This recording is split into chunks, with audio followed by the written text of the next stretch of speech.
अस्सलाम वालेकुम नाज़रीन, शामी रोहानी टीवी के साथ आपका एस्ट्रोलॉजर एम ए शामी आपकी खिदमत में हाज़िर है।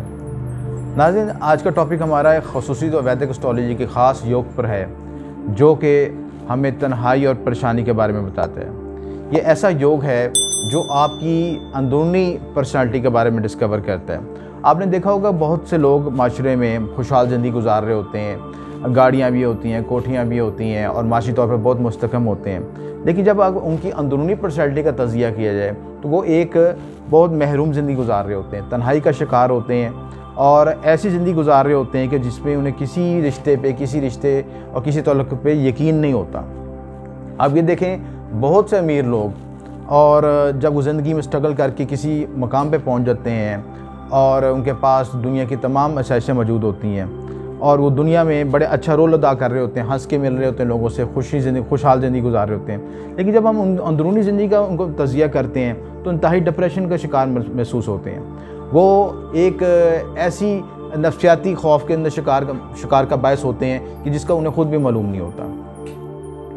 उनकी कोशिश ये होती है कि किसी तरीके से हमें कोई अच्छा दोस्त मिल जाए, कोई हमदर्द मिल जाए, लेकिन वो हर वक्त इस अपनी तन्हाई का खौफ से निकल नहीं पाते। इसकी क्या वजूहात हैं? उनके माशी हालात बेहतर होने के बावजूद उनको एक ज़िंदगी में गैर यकीनी कैफियत क्यों महसूस होती है?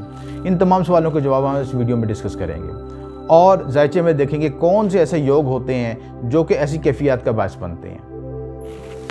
बोर्ड पे मैंने सारी तफसीलात डिस्कस करूँगा आपसे और तरतीब वाइज आपको समझाऊँगा, उसका मुकम्मल आपको रूहानी इलाज और रूहानी तदबीर भी बताऊँगा इंशाअल्लाह। देखें, वैदिक एस्ट्रोलॉजी में इंसान की पर्सनैलिटी की उन गहराई के उन परतों को भी देखा जाता है जो कि आम ज़िंदगी में नज़र नहीं आती। मिसाल के तौर पर आपने देखा कि ऐसा शख्स जो माशी तौर पर बहुत मुस्तकम है लेकिन वो इनफरादी ज़िंदगी में बहुत तन्हाई और डिप्रेशन का शिकार है, उसको अंदरूनी खौफ, नफ्सियाती बीमारियाँ, इंसोमेनिया और ऐसे तमाम मामलात जो कि इंसान को स्लो किलिंग का बायस बन रहे होते हैं। बाज़ार तौर पर खुशहाल होता है लेकिन अंदरूनी तौर पर ऐसा खौफ, ऐसी परेशानियाँ, ऐसी नफ्सियाती बीमारियाँ उसे किल कर रही होती हैं और ये स्लो पॉइजनिंग हो रही होती है, उसकी ज़ात की उसकी जो शख्सियत ख़त्म हो रही होती है।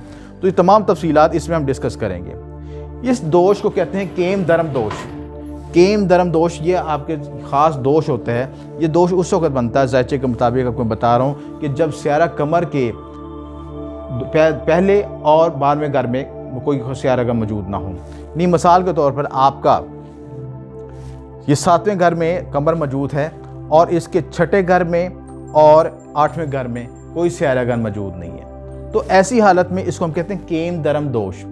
ऐसा दोष लगने की वजह से ऐसा शख्स, इंसान तन्हाई का शिकार होता है, नफ्सियाती बीमारियों का शिकार होता है, खौफ, अनजाने खौफ का शिकार होता है और ज़िंदगी में मुख्तलिफ उतार चढ़ाव आते हैं। माशी लिहाज से भी, रिलेशनशिप के लिहाज से भी तल्लुकात ख़राब होते हैं। लोगों के लिए बहुत एफर्ट करता है, हार्ड वर्किंग करता है, लेकिन रिज़ल्ट नहीं मिलता उस चीज़ को और हर दफ़ा वो जब उसे लोगों की ज़रूरत महसूस होती है तो ज़िंदगी में तन्हाई का शिकार होता है। कोई उसकी मुश्किल वक्त में उसका साथ नहीं दे पाता। इसके अलावा माशी उतार चढ़ाव और उसके अलावा उसको जज्बाती तौर पर काफ़ी मुश्किलात का शिकार होता है। रिलेशनशिप में परेशानियां आती हैं, जिसके साथ तल्लुकात अच्छे बनाने की कोशिश करता है वो मखसूस वक्त पे आकर उसको छोड़ सकता है, नुकसान पहुंचा सकता है और या इमोशनल ब्लैकमेलिंग करते हैं लोग। इसके अलावा ऐसे शख्स के साथ ये भी मसला होता है कि उसको मदर लैंड के साथ बहुत अटैचमेंट होती है और जिस चीज़ के साथ अटैचमेंट होगी वही चीज़ उससे दूर हो जाएगी। ये तमाम ये जो है ये दोष केम धर्म दोष की वजह से और इसकी नहूसत जो है इंसान को इनफरादी तौर पर, नफ्सियाती तौर पर स्लो किलिंग की तरफ ले जाती है। इंसान को ज़िंदगी में कोई खुशी महसूस नहीं होती। आप ये देखें कि हल्का अहबाब में बहुत से लोग मौजूद होंगे लेकिन वो अलहदा किसी महफिल में भी बैठा होगा तो तन्हाई का शिकार होगा। उसे ऐसा महसूस होगा कि वो दुनिया में उसका कोई हमदर्द नहीं है, कोई मुखलिस नहीं है, क्योंकि मुख्तलिफ तजर्बात उसके साथ ऐसे तलख हो चुके होते हैं और वो शख्स जो है किसी भी रिलेशनशिप में मुकम्मल भरोसा नहीं कर पाता। तो इस केम धर्म दोष की जो काट किस तरह करनी है, इसके मनफी पहलू के हैं और कुछ इसके मुस्बत पहलू भी हैं, वो भी अब मैं आगे डिस्कस करता हूँ और इसका मुकम्मल रूहानी इलाज किस तरह किया जा सकता है। आप उस कैफियत से उस मरीज़ को किस तरह निकाल सकते हैं या किसी अपने जानने वाले को किस तरह उसकी हेल्प कर सकते हैं, ये तमाम तफसीलात इसमें डिस्कस करेंगे। देखें, केम धर्म दोष की बनने की वजूहात तो मैंने आपको बता दी कि स्यारा कमर के दोनों घर खाली हों, यानी अगला घर खाली और पिछला घर भी खाली हो और उसको स्यारा कमर को कोई मुस्बत एस्पेक्ट्स ना मिल रही हों, तो इस सूरत में ये केम धर्म दोष बनता है। لیکن اگر اس کی کاٹ بھی ہو جاتی ہے زیچے میں، اگر اس کو مثبت اسپیکٹس مل رہے ہوں، مشتری کے اسپیکٹس مل رہے ہوں یا اس کے دوست داروں کے اسپیکٹس مل رہے ہوں، تو کچھ سوشل گیدرنگ میں اپنے آپ کو تحفظ محسوس کرتا ہے۔ لیکن اگر نہ مل رہے ہوں تو اس کی حالت زیادہ خراب ہو سکتی ہے اور ایسا شخص مخصوص نفسیاتی بیماری کا شکار ہو سکتا ہے، جس میں سرفیس ڈپریشن ہے، انسومینیا ہے، بے خوابی کا شکار ہے اور دوسرے معاملے، دوسری ذہنی پیچیدگیوں کا شکار ہو سکتا ہے۔ ان تمام معاملات سے بچنے کے لیے آپ کو اور لوگوں کے ساتھ کس طرح معاملہ اختیار کرنا ہے، یہ ساری تفصیلات اس میں ڈسکس کرتے ہیں۔ اس کے جو مثبت پوائنٹ، یہ کیمدرم دوش کے مثبت پوائنٹ یہ ہیں کہ ایک تو یہ شخص ہارڈ ورکنگ ہو جاتے ہیں، کیونکہ جب تنہائی کا انہیں ملتی ہے تو وہ اپنی سیلف ڈسکوری کرتے ہیں، اپنی ذات پہ توجہ دیتے ہیں، ہارڈ ورکنگ کرتے ہیں۔ اس کے علاوہ یہ ریسرچ ورک بڑا اچھا کر سکتے ہیں، یہ کچھ اس کے مثبت پوائنٹ ہیں۔ لیکن جب وہ اپنی علیحدہ زندگی کی طرف توجہ کرتے ہیں تو پھر انہیں تنہائی اور ڈپریشن کا شکار ہوتے ہیں۔ اب یہ اس کی ریمیڈی کس طرح کرنی ہے؟ ریمیڈی کرنے کے لیے آپ نے اس کی ترتیبات میں آپ کو پوائنٹ بتا رہا ہوں، ان کو نوٹ کر لیں۔ سب سے پہلے ضروری ہے کہ اپنے اچھے کسی اسٹرالوجر سے اس یوگ کو ڈیفائن کریں کہ آپ کے ذائچے میں یوگ بن رہا ہے کہ نہیں بن رہا۔ اگر آپ کے ذائچے میں یہ یوگ بن رہا ہے تو اس کی کینسلیشن ہو رہی نہیں ہو رہی۔ اگر کینسلیشن نہیں ہو رہی تو پھر آپ نے یہ ریمیڈی سپلائی کرنی ہے۔ اس میں سب سے پہلے کیا کرنا ہے؟ پیر والے دن آپ نے روزہ رکھنا ہے اور کمر کا ورد خاص پڑھنا ہے 1100 مرتبہ۔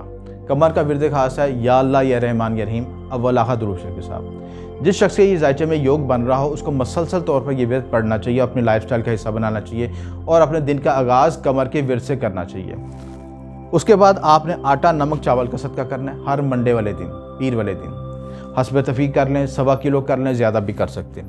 اس کے علاوہ آپ نے والدہ کی خدمت ضرور کرنی ہے۔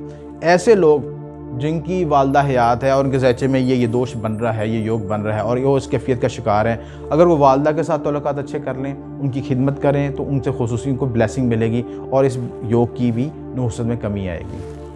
اس کے بعد مبارک نگینہ مون سٹون پہننا ہے۔ ذائچے میں اگر کمر کمزور ہے، یہ جو دوش بن رہا ہے کمر کی کمزوری کی وجہ سے بن رہا ہے، تو مون سٹون پہنیں، اس کی وجہ سے آپ کی مون کی انرجی ملے گی اور آپ کا یہ اس کی نحوست میں کمی آئے گی۔ اس کے بعد روحانی طور پر جو اس کا خصوصی عمل تیار کیا جاتا ہے، لوہے قمری حسینی تیار کی جاتی ہے۔ یہ خصوصی لوح تیار کی جاتی ہے جو کہ آپ کی ویڈیو میں بھی نظر آئے گی۔